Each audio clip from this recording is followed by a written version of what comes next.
The desert wind swept across the sands of Egypt, carrying whispers from a time when stone giants rose against the sky. To stand before the Great Pyramid of Khufu today is to stand in the presence of eternity, but to understand how such wonders came to be, one must return to the dawn of Egypt's Old Kingdom, the age historians call the Pyramid Age. It began not with a single great leap, but with small, deliberate steps. Before pyramids, there were mastabas, flat-roofed tombs of mud brick, unremarkable except for their purpose, to house the dead in preparation for eternal life. Yet in a land where the pharaoh was not merely a king but a god on earth, mud and brick would not suffice. Eternity demanded permanence, and permanence required stone. Djoser and the first monument of eternity, around 2667 BCE, Pharaoh Djoser of Avasar. The third dynasty entrusted his architect, Imhotep, with designing a tomb unlike any before it. Imhotep envisioned something radical, stacking mastabas atop one another, layer by layer, until the structure reached toward the sky. The result was the step pyramid of Saqqara, towering over the desert like a staircase to the heavens. First time in history, humans had built in stone on such a scale. The step pyramid was more than a tomb, it was a proclamation. Here, a god-king would ascend to the realm of the gods, and Egypt would forever remember his reign. Beneath its limestone walls stretched a labyrinth of corridors, chambers, and symbolic passages meant to confuse intruders and guide the pharaoh's soul to eternity. This success ignited an era of ambition unlike any the world had seen. If a step pyramid could defy time, what then of a perfect, smooth-sided pyramid reaching directly for the sun? Sneferu, the king of many pyramids generations after Djoser, Pharaoh Sneferu of the Fourth Dynasty, pushed architecture into bold new realms. He was a visionary, and he demanded perfection. His architects experimented tirelessly, learning through failure and triumph. The Medum Pyramid, begun as a step pyramid, collapsed during its transformation into a true pyramid. Yet Sneferu was undeterred. At Dashur, his builders raised the bent pyramid, which dramatically changes angle halfway up, as if bowing before the heavens. Some say this flaw was accidental, others say deliberate, but either way, it marked progress. Finally, Sneferu achieved his masterpiece, the Red Pyramid, Egypt's first successful smooth-sided pyramid, glowing in the desert sunlight. With Sneferu, Egypt discovered its architectural identity. Stone by stone, thousands of laborers reshaped the desert into a monument of divine kingship. Sneferu himself was entombed in eternal stone, but his greatest legacy was not his burial. It was the architectural foundation he laid for his son, Khufu. And the Great Pyramid of Giza then came Khufu, the pharaoh who would etch his name into eternity. Upon the plateau of Giza, he ordered the construction of a pyramid so vast, so precise, that it defies explanation even today. That the Great Pyramid, originally standing 146 meters tall, consisted of more than 2.3 million limestone and granite blocks, some weighing up to 70 tons. For over 3,800 years, it remained the tallest structure built by human hands, aligned with the cardinal points, its sides angled with mathematical precision, its interior chambers hidden in mystery. The pyramid was more than a tomb. It was a cosmic machine, aligned with the stars, a bridge between Earth and the heavens. Legends say 100,000 workers labored for decades to complete it. Ancient Greek historians imagined slaves chained beneath the desert sun, but modern archaeology reveals another truth. These workers were skilled, fed, and honored, buried in tombs of their own near the pyramids they raised. They were not slaves, they were builders of eternity. The completion of Khufu's pyramid transformed Giza into the eternal necropolis of kings. His son, Khafra, raised his own pyramid beside his father's, guarded by the enigmatic Great Sphinx. its lion's body and human face gazing eternally east. Menkaure, Khufu's grandson, added a smaller pyramid, completing the iconic triad we know today. Belief in immortality, but why such obsession with stone tombs? To the ancient Egyptians, life was a journey toward eternity. Death was not an end, but a transition, and the body had to be preserved to house the soul. The pyramid was both a tomb and a stairway, a symbolic ascent for the pharaoh to join Ra, the sun god, in his daily voyage across the heavens. Inside pyramids, walls bore spells and carvings, pyramid texts, the earliest known religious writings, guiding the dead king through the dangers of the afterlife. The sarcophagus, placed deep within, was the pharaoh's eternal throne. The people saw their pharaoh as divine, a bridge between mortals and gods. By ensuring his eternity, they believed they ensured the prosperity of Egypt itself. To build pyramid was not merely labor, it was devotion. The cost of eternity, and yet, even at the height of their glory, shadows stirred. The scale of pyramid building was staggering. Massive quarries were dug, forests stripped of wood for sledges and boats, fields taxed to feed laborers. Thousands spent their lives in service to stone monuments, while whispers grew in the villages. Were these mountains of stone truly worth the suffering of the people? Nile, the giver of life, sometimes failed to flood as expected, leading to poor harvests. When famine struck, resentment simmered. What good was a god-king's eternal house if children starved in the shadow of its stones? The pharaohs, however, pressed on. Each sought to surpass the last, to leave behind a tomb greater than any before. In this rivalry, the seeds of decline were sown, foreshadowing the fall. By the end of the 5th and 6th dynasties, pyramids grew smaller, less carefully built. Cracks appeared in their once perfect sides, both literally and symbolically. Pharaohs spent vast sums they could ill afford. The nobility, local governors, and priests grew in power, questioning why so much of Egypt's wealth flowed only into royal tombs.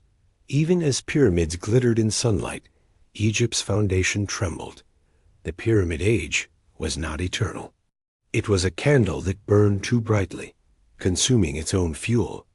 Soon, the very monuments that symbolized immortality would become silent witnesses to collapse. The Great Pyramid of Khufu still towered over the desert like a mountain of eternity, but even as its shadow stretched across the Nile Valley, the golden age of pyramid building was already beginning to fracture. What looked like unshakable permanence from afar was, up close, riddled with cracks. Egypt had poured its soul into monuments of stone, but the weight of eternity was proving too heavy to bear. The pharaohs burdened each pyramid demanded more than stone. It demanded Egypt's very lifeblood. Vast armies of workers had to be housed and fed.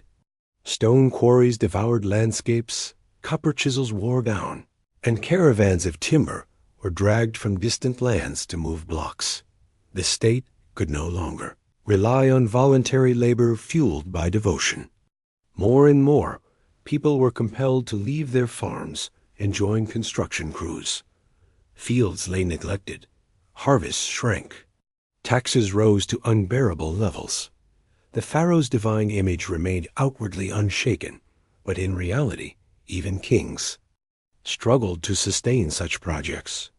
Behind the walls of their palaces, pharaohs faced mounting complaints from governors, merchants, and priests who felt Egypt's wealth was being squandered. For every stone set into a pyramid, cracks widened in the kingdom's foundation. Whispers in the villages told another story, one not carved in limestone. Farmers bent under the weight of taxes, forced to send their grain to feed the pyramid builders. Mothers wept as their sons were taken from the fields, their calloused hands destined to drag blocks from monuments they would never see finished. In hushed tones around cooking fires, questions began to form. What does the pharaoh give us in return? Why must we starve for his eternity?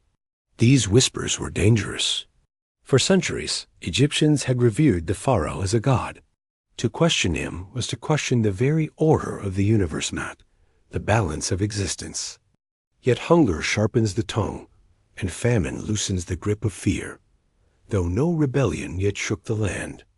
The trust that bound the people to their king was slowly unraveling.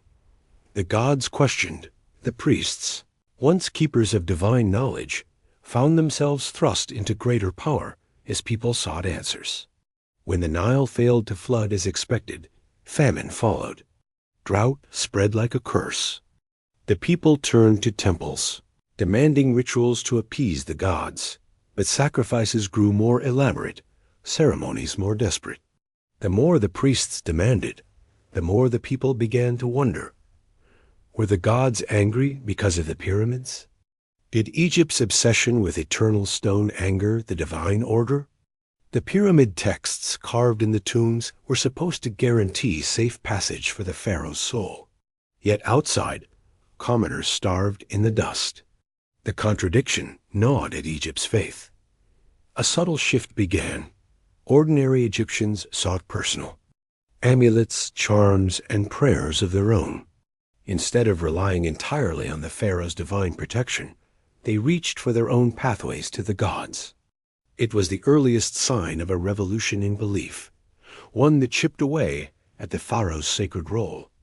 The rise of the nomarchs, while pharaohs strained to uphold their image of eternal strength, local governors, nomarchs, quietly expanded. Their power, tasked with managing provinces and collecting taxes, these men wielded increasing control over land and resources. Their loyalty to the pharaoh was not absolute.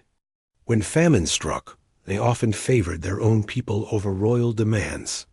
Some nomarchs even commissioned grand tombs of their own, filled with treasures and inscribed with boasts rivaling those of pharaohs. These tombs signaled a shift. No longer was eternal glory the sole right of kings. Power, once centralized at Memphis and later at Giza, was splintering. The pharaohs still wore their crowns, but their supremacy was hollowing out. Beneath the glitter of the pyramids, Egypt was fracturing into smaller kingdoms of ambition. Unfinished pyramids by the time of the 5th dynasty, pyramid building had changed. The grand limestone casings of Khufu and Khafre were replaced with smaller, less durable stone. Mortar crumbled, cores collapsed. The once gleaming mountains of eternity gave way to mounds of ruin. Some pharaohs began projects they never finished. Pyramids stood abandoned, rising only halfway before resources dried up. Instead of inspiring awe, these half-built monuments broadcast weakness. The pyramid, once a symbol of Egypt's unshakable power, had become a reminder of its fragility. The people's silent rebellion, there was no great uprising, no storming of palaces. Instead, rebellion took a quieter form, disillusionment. Where once workers had taken pride in building for eternity, now they labored with bitterness. Songs of devotion gave way to muttered curses.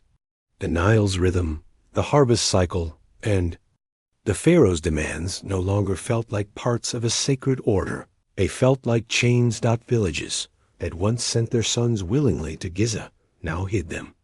Governors who once answered every royal call now delayed their obligations. Egypt's great machine of monument building was grinding to a halt, not from violence, but from exhaustion.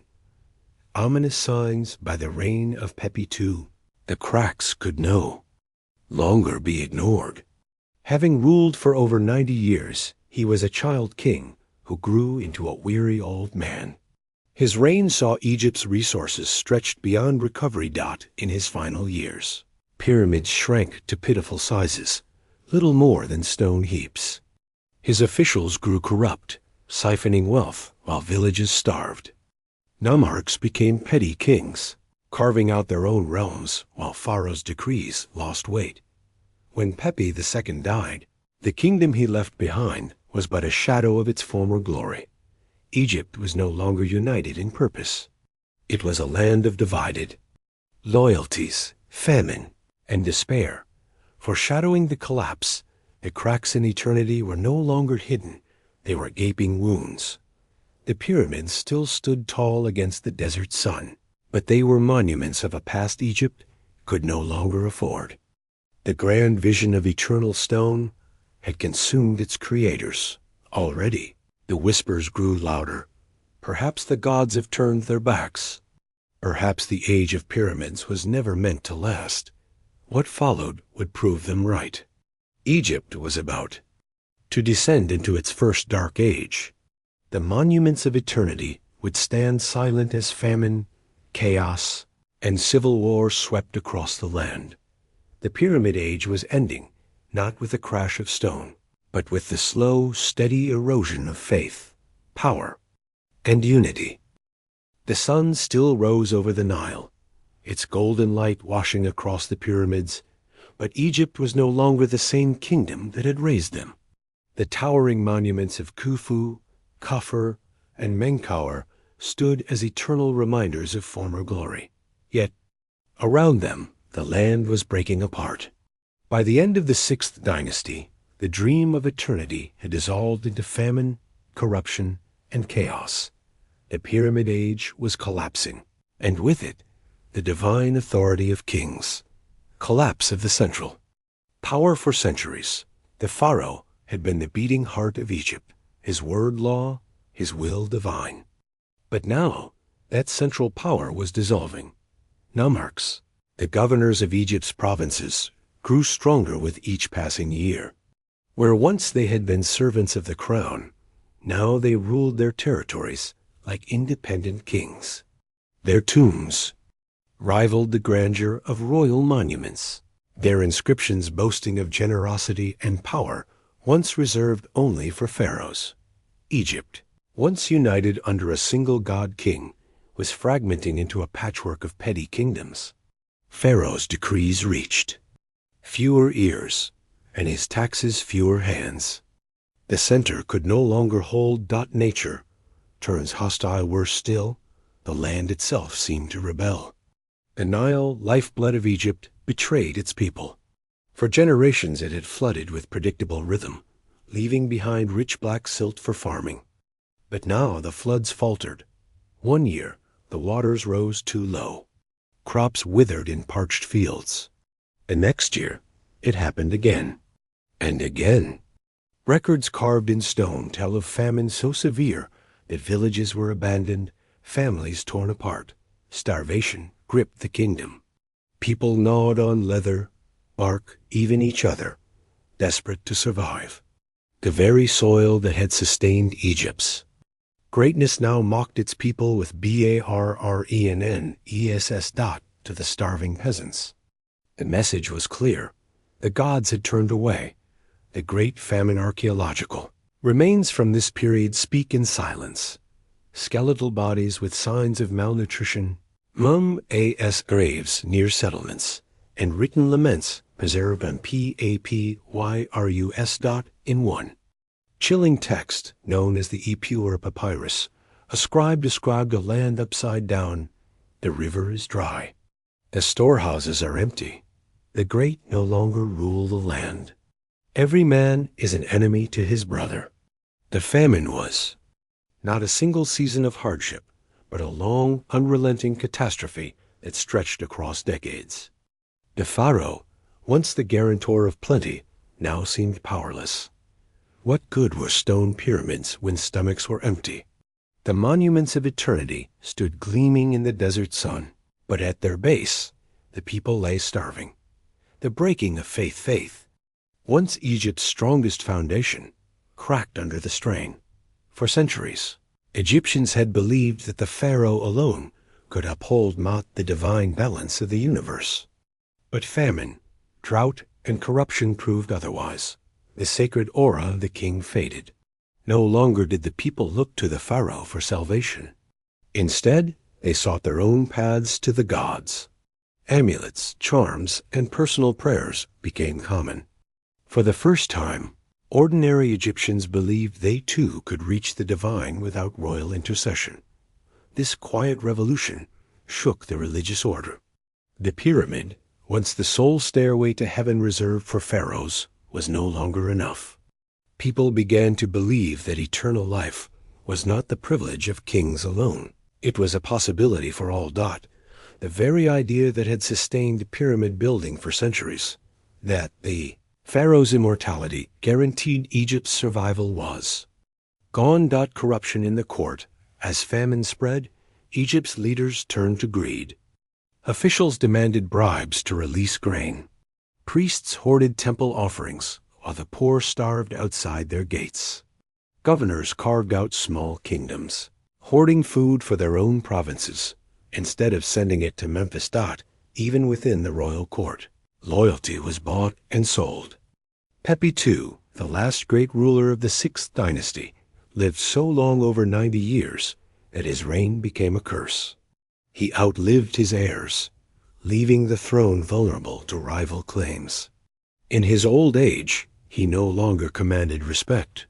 His ministers ruled in his name, often for their own gain.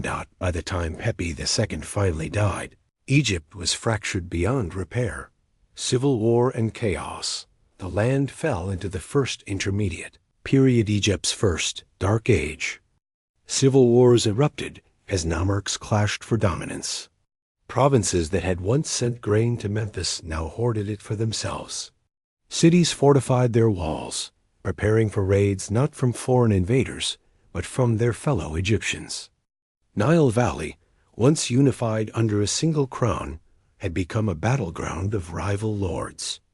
Royal pyramids were looted, their treasures stolen, their walls defiled. The great monuments of the past were stripped for stone to build the homes of petty kings. The pyramid age was not simply dying, it was being dismantled by those who once upheld it. The last pyramids, even in decline, some pharaohs tried to uphold tradition. They built pyramids, but they were shadows of the giants at Giza. Poorly constructed, filled with rubble instead of fine stone, they crumbled within decades. These final pyramids symbolized Egypt's decay, once eternal, now fragile, once awe-inspiring, now pathetic heaps of sand and stone. The people no longer revered them. They saw them as monuments of failure, reminders of kings who had squandered Egypt's future chasing eternity. A land without kings, Egypt that emerged from this collapse was almost unrecognizable. No longer did one ruler unite the two lands. Instead, rival dynasties rose in Heracleopolis and Thebes, each claiming the mantle of pharaoh. But their power was thin. Their pyramids were gone. Their words carried no divine weight. Egypt, once the greatest kingdom on earth, had been reduced to scraps of its former glory. The pyramid age was over, and yet the pyramids themselves endured, towering over the chaos. They stood as silent witnesses to the fall of kings. Their builders long dead, their purpose forgotten.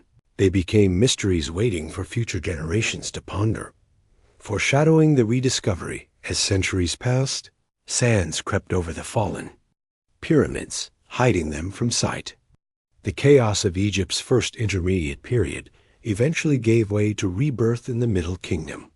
Kings returned, temples flourished, and order was restored. But never again would Egypt build pyramids like those of the Old Kingdom. The lesson had been learned. Eternity carved in stone was too costly, too dangerous, too fragile. The people turned instead to hidden tombs in cliffs and valleys, guarded by secrecy rather than scale. Immortality was no longer sought in mountains of stone, but in the hearts of the people and the judgment of the gods. The pyramid age was gone, but its shadows lingered. What had caused its end? Hunger? Corruption? Pride? Or something deeper, hidden beneath the sand? The answer would lie waiting, sealed within forgotten chambers, until the day archaeologists brushed the dust from secrets long buried. Section 3 word count, approximately 1450, currently approximately 1,480 words. The sands of Egypt do not forget. They shift and swirl, burying and uncovering, preserving secrets for thousands of years. The Pyramid Age had ended in famine and chaos, its pharaohs forgotten, its monuments crumbling. Yet beneath the ruins, within sealed chambers untouched by time, answers remained answers that would one day be revealed in a way more thrilling than any pharaoh could have imagined. A modern discovery was the summer of 1922 when Howard Carter uncovered the tomb of Tutankhamun in the Valley of the Kings. That discovery electrified the world, but few remember another excavation that same year, just outside the crumbled remains of a lesser-known pyramid south of Saqqara. There, a team of archaeologists led by an Egyptian scholar, Dr. Nabi Hassan, stumbled upon a shaft hidden beneath centuries of sand. The entrance was blocked by fallen stone, as if deliberately sealed. Workers pried open the passage, and stale air rushed from the darkness. A breath of history long buried. What they found inside was unlike anything seen before. A hidden chamber carved deep beneath the ruined pyramid of Pepi II, the Tomb of Silence. Chamber was narrow and low, the walls blackened by torch smoke from workers long dead.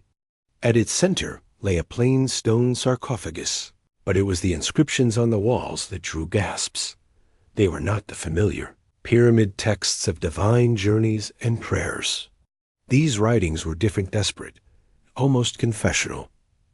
Carved in hurried hands, the hieroglyphs spoke of famine, betrayal, and a pharaoh's fear. One line chilled the room.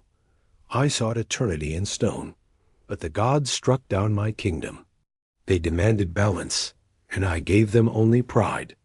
It was signed not by a scribe, but by the pharaoh himself, Pepi, last of the pyramid kings. Pharaoh's confession. The inscriptions told a tale scholars had long debated, but never proven. They spoke of a secret council where priests warned Pepi that the gods were displeased.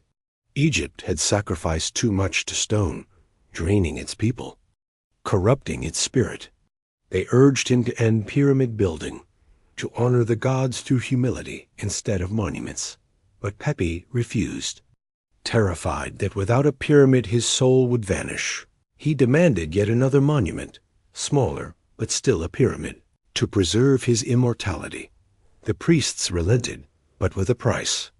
They performed a ritual meant to bind his soul to eternity, carving spells not for protection, but for punishment.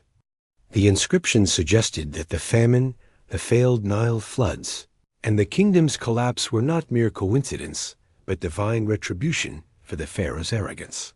Asterisk. I called upon eternity, one line read, and eternity devoured. Egypt, the curse of eternity dur. Hassan's team pressed deeper into the chamber, uncovering a second passage sealed with clay. Behind it lay fragments of papyrus, brittle with age, describing the ritual in chilling detail. The priests had tried to force the balance of mat, but instead they broke it. By binding the pharaoh's soul unnaturally to his pyramid, they had angered the gods. The Nile failed, the harvests withered, and chaos swept the land. To later generations, it was famine and politics. But to those who lived through it, it was a curse. The end of the Pyramid Age was not merely collapse, it was divine punishment. The revelation. When the texts were translated and published, they shook the world of Egyptology. For centuries, scholars had debated why pyramid building stopped. Some argued economics, others climate, others politics. But here, carved in a pharaoh's own words, was another explanation. The pyramids themselves had become symbols of hubris, angering the gods and the people alike. It was not just that Egypt could not build pyramids anymore. It was that Egypt chose not to. The people abandoned them, seeing them as cursed. This revelation reframed history. The end of the Pyramid Age was not the slow decay of a culture, but a deliberate turning point.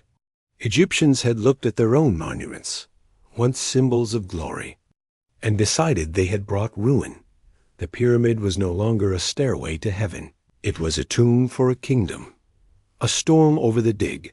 As Dr. Hassan's team prepared to close the chamber, a desert storm rolled across Saqqara. Sand whipped through the air, stinging eyes and choking lungs. Workers scrambled to cover artifacts, but the storm seemed almost deliberate, as if the desert itself sought to reclaim its secrets. That night, Dr. Hassan sat alone in his tent, staring at his notes. His lantern flickered, casting shadows like hieroglyphs on the canvas walls. The last line of Pepe's confession haunted him. "Let the sands bury my shame, for if men read these words, the curse will awaken." He closed his journal, unsure whether he had uncovered truth or unleashed something that should have remained hidden. Eternal witnesses. The storm passed, but the pyramids remained, their ancient silhouettes unmoved. For thousands of years, they had watched kingdoms rise and fall, empires invade, and winds shift the sands around their bases. They were eternal, yes, but their builders had not been. The confession of Pepe II did not diminish their grandeur. If anything, it made them more haunting. These monuments were not merely triumphs of human will. They were also warnings carved in stone, that no power, however divine it seemed, can escape the balance of the world. Egypt survived, rising again, in the Middle and New Kingdoms. Its rulers built temples and hidden tombs, but never again pyramids of the Old Kingdom scale. The lesson had been learned too well. The Pyramid Age had ended, not with the last stone laid, but with a choice, a recognition that eternity belongs not to monuments of pride, but to the cycles of life, death, and rebirth. The climax, as modern? Scholars debated. One question remained unanswered. Had Pepe's curse been real? The day the chamber was resealed, Dr. Hassan stood before the ruins of the pyramid. The wind howled across the plateau, swirling sand into spirals around the ancient stones. He whispered to himself, half in awe, half in fear. Perhaps the gods never wanted eternity to be built by man. At that moment, a crack of thunder split the sky, though no clouds lingered. Workers froze, eyes wide. The sound rolled across the desert, echoing against the pyramids like the laughter of forgotten kings. The storm settled. The silence returned, and the pyramids stood as they always had, eternal, unyielding, inscrutable. But for those who had heard the Pharaoh's confession, they were no longer just monuments. They were warnings carved in stone that the Pyramid Age had ended. Its cause? Pride, famine, rebellion, perhaps even divine wrath. The truth lay somewhere between history and myth, buried in sand and stone.